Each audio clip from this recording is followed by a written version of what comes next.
और से लेकर पुंग तक जो है सुंदरनगर का बाईपास बना है।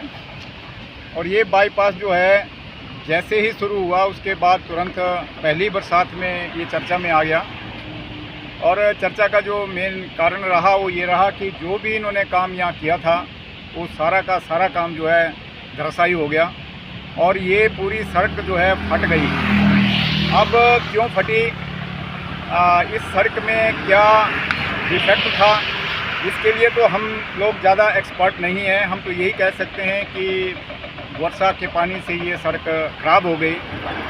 लेकिन जब कोई आदमी बीमार होता है तो डॉक्टर के पास जाता है और डॉक्टर ही इसकी असली नब्ज़ को पहचानते हैं कि इस अगर पेट में दर्द है तो वो दर्द इस वजह से है। हम तो इतना ही कह सकते हैं कि पेट में दर्द है।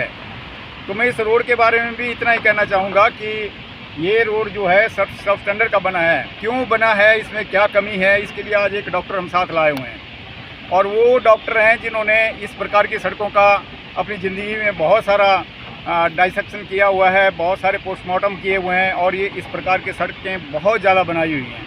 तो ये हमारे साथ खड़े हैं। जी आप आगे आइए।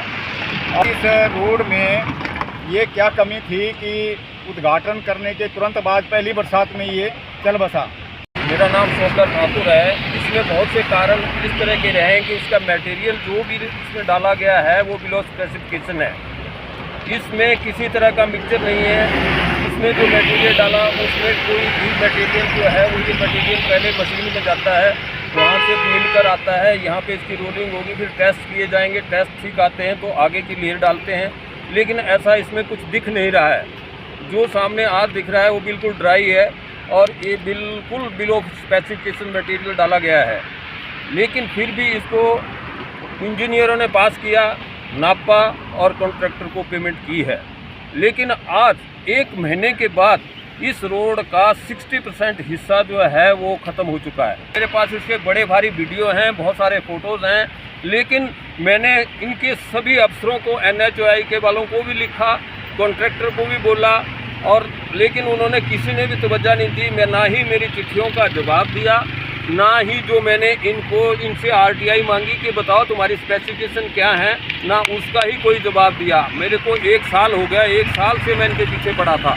लेकिन मैंने इनको उस टाइम भी कहा था कि जब बरसात होगी तो तुम्हारे को रिजल्ट मिल जाएगा। वो आज इनको मिल गया। काम तो कॉन्ट्रैक्टर को करना है, काम NHAI ने करवाना है, काम उनके इंजीनियरों ने करवाना है। उनसे जब मिलते हैं तो काम की आप चुप रहो, अब तो इंजीनियर हैं, हम तो काम करवाते हैं। इधर है प्रोजेक्ट डायरेक्टर, उनसे भी मिले, वो बोलते हैं जी आपको ये आके जज लगे हैं, FIR करेंगे आपके खिलाफ उल्टे। PCO चिट्ठियाँ लिखी, एक भी चिट्ठी का जवाब नहीं आया। 50 RTI मांगी, RTI को बोलते हैं जी हमारे पास तो इसकी इंफॉर्मेशन अवेलेबल नहीं है। उनके ऊंचे अफसर ने, जिनको वो RO बोलते हैं, रीजनल ऑफिसर शिमला में बैठते हैं, उनकी चिट्ठियाँ भी इनको बहुत सारी आई। उन्होंने बोला भाई बताओ RTI कहाँ मटेरियल है, वो दो इनको। तो उनके कहने पे भी उन्होंने कुछ नहीं किया जी। आज इस 4 लेन के अंदर हम नौलखा और सुंदरनगर के बीच में खड़े हुए हैं हम इस वक्त। और इस 4 लेन के ऊपर आपको मैं बताता हूँ, इसका एक स्पैन आपको 22 जुलाई को सुबह में यहाँ से इस रोड से पहली बार गया और सुनने में है कि ये केवल 2 महीना पहले ये रोड शुरू हुआ 4 लेन पर चल के गाड़ियों के लिए खुला और 1.5 महीने के बाद जो है इसके ऊपर से चलने वाली गाड़ियों को रोकना शुरू कर दिया प्रशासन ने। कारण क्या है, क्योंकि ये रोड जो है उखड़ चुका है। 22 जुलाई को सवेरे में यहाँ से गया तो ये रोड छोटे छोटे गड्ढे इसमें पड़े थे और उस दिन बरसात की पहली बारिश इसके ऊपर हो रही थी। और 1 अगस्त को मैं वापस आया तो इसके अंदर जो थे गड्ढे पड़ चुके थे। मैं बड़ा हैरान हुआ पहली बार 4 लेन का ये नज़ारा देख करके कि किस प्रकार से NHAI हिमाचल प्रदेश के अंदर ये काम कर रही है। मैं शासन और प्रशासन से पूछना चाहता हूँ कि किस प्रकार का काम इन रोडों के ऊपर हुआ है। लोगों के लिए जान का खतरा बना हुआ है। आए दिन जो है यहाँ रोडों के ऊपर हादसे हो रहे हैं। आज हमने अभी आपने देखा कि इसको हाथ से उखाड़ा, हाथ से उखाड़ने पर इस रोड के अंदर जो है मिट्टी निकल रही है। इसका जो सिस्टम है बिछाने का, हमारे साथ एक जो कॉन्ट्रैक्टर हैं जो जानते हैं कि इस काम को कैसे करते हैं, टेक्निकल आदमी हैं, वो स्वयं यहाँ पर हमारे साथ हैं। वो कह रहे हैं कि इसकी जो प्रक्रिया है उस प्रक्रिया को अपनाया नहीं गया है। मेरा शासन और प्रशासन से सवाल है, सरकार में बैठे बैठे बड़े बड़े नेताओं ने जिन्होंने पूर्व में जब ये काम शुरू हुआ है, सरकार में बैठे हुए नुमाइंदों ने, कौन ऐसे लोग हैं जिन्होंने वो सारी की सारी मलाई जो है उसका प्रयोग किया हुआ है खाने के लिए, और पब्लिक को जो है यहाँ मरने के लिए छोड़ा हुआ है। आज ये रोड कभी ऑन हो रहा है, कभी ऑफ हो रहा है। हम जिस स्थान पर खड़े हैं, मैंने अभी देखा 3-4 गाड़ियाँ स्पीड से वहाँ से गाड़ी आ रही है, और उनको दूर से पता नहीं लग रहा कि बीच में इस रोड को जो है 100 मीटर के लिए 1 फुट गहरा जो उसको खोद दिया हुआ है। तो कितने हादसे यहाँ पर होंगे आए दिन। इसलिए मैं कहता हूँ कि समाज सेवी की जागो, और भारत सरकार से मेरा निवेदन है कि आंखें खोल करके हिमाचल सरकार से भी कि इन रोडों का जो है निरीक्षण किया जाए, और जिन्होंने इसके ऊपर घपलेबाजियाँ की है उनके खिलाफ सख्त से सख्त कार्रवाई हो। जिस टाइम 4 लेन का काम शुरू हुआ था, हमने इनको उसी टाइम बोला था भाई साहब ये रोड नहीं चलेगा।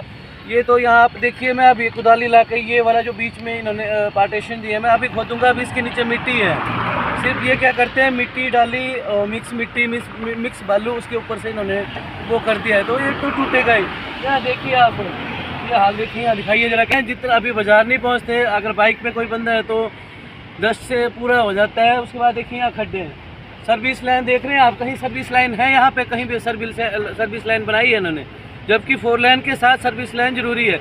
अब एक ही रोड बना दिया, यहाँ से अप भी है डाउन भी है। नया बंदा आएगा वो तो यहाँ कई बार फंस सकता है। अब आगे आप फ्लाई ओवर देखेंगे, वहाँ पेड़ लग गए हैं, फ्लाई ओवर लीकेज कर रहा है, उसके नीचे से बंदे जा रहे हैं, वहाँ पानी गिर रहा है, कहीं पे क्रॉसिंग के लिए नहीं है। अब यहाँ से हमारे लोग जाएंगे या तो 1 किलोमीटर उधर जाएंगे फिर इधर आएंगे, यहाँ से कोई क्रॉसिंग नहीं है, कोई ओवर वो नहीं है, ओवरब्रिज नहीं है, कोई कुछ नहीं छोड़ा है इन्होंने।